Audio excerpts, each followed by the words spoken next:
కొత్త రుచులు ఛానల్ కి స్వాగతం. ఈ రోజు మనం నేర్చుకోబోయే వంటకం చామదుంపల వేపుడు. చామదుంపల వేపుడుకి కావలసిన పదార్థములు: నూనె డీప్ ఫ్రైకి సరిపడినంత, అల్లం వెల్లుల్లి పేస్ట్ 1 స్పూను, ఉప్పు 1 స్పూను, కారం 1/2 స్పూను, వెల్లుల్లి రెబ్బలు 4, పెద్ద ఉల్లిపాయ 1, జీలకర్ర 1/2 చెంచా, ఎండుమిర్చి 4, పోపు దినుసులు 1 స్పూను, కరివేపాకు కొద్దిగా, ఎండు కొబ్బరి పొడి 1 స్పూను, గరం మసాలా పొడి 1/2 స్పూను, తరువాత గార్నిష్ కి సరిపడినన్ని కొన్ని జీడిపప్పులు, కొద్దిగా కొత్తిమీర. తరువాత చామదుంపల్ని శుభ్రంగా కడగాలి. కడిగిన తరువాత చామదుంపల్ని కుక్కర్లో వేసి దుంపలు మునిగే వరకు నీళ్లు పోసుకోవాలి. ఆ తరువాత 1 స్పూను ఉప్పు వేసి కుక్కర్ మూత పెట్టి స్టవ్ మీద పెట్టాలి. 1 విజిల్ వచ్చే వరకు ఉడికించుకోవాలి. ఎక్కువగా ఉడికితే చిమిడిపోతాయి, కొంచెం తక్కువగా ఉడికించుకోవాలి. అలా ఉడికిన దుంపల్ని చల్లటి నీటిలో వేయాలి. తరువాత పైన తొక్క తీసివేసి సన్నని ముక్కలుగా చాకుతో కోసుకొని పక్కన పెట్టుకోవాలి. ఆ తరువాత మిక్సీలో 1 పెద్ద ఉల్లిపాయ ముక్కలు, ఉప్పు 1 స్పూను, కారం 1/2 స్పూను, జీలకర్ర 1/2 స్పూను, వెల్లుల్లి రెబ్బలు 4 కలిపి మిక్సీ పట్టుకొని పక్కన ఉంచుకోవాలి.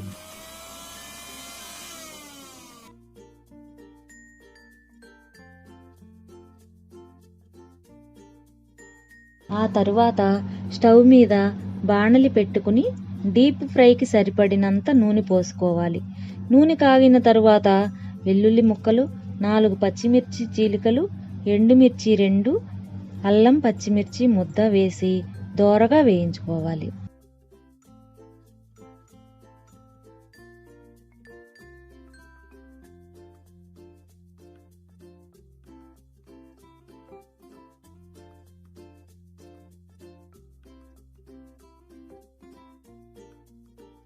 అలా వేగిన తరువాత సన్నగా తరిగిన చామదుంప ముక్కలను వేసి బంగారు రంగు వచ్చే వరకు కలుపుతూ ఉండాలి. అలా గోల్డెన్ బ్రౌన్ కలర్ వచ్చేదాకా డీప్ ఫ్రై చేయాలి.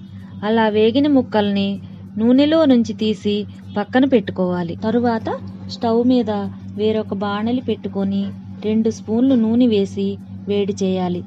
అలా నూనె వేడి అయిన తరువాత అందులో పోపు దినుసులు, ఎండుమిర్చి, కరివేపాకు వేసి దోరగా వేపాలి.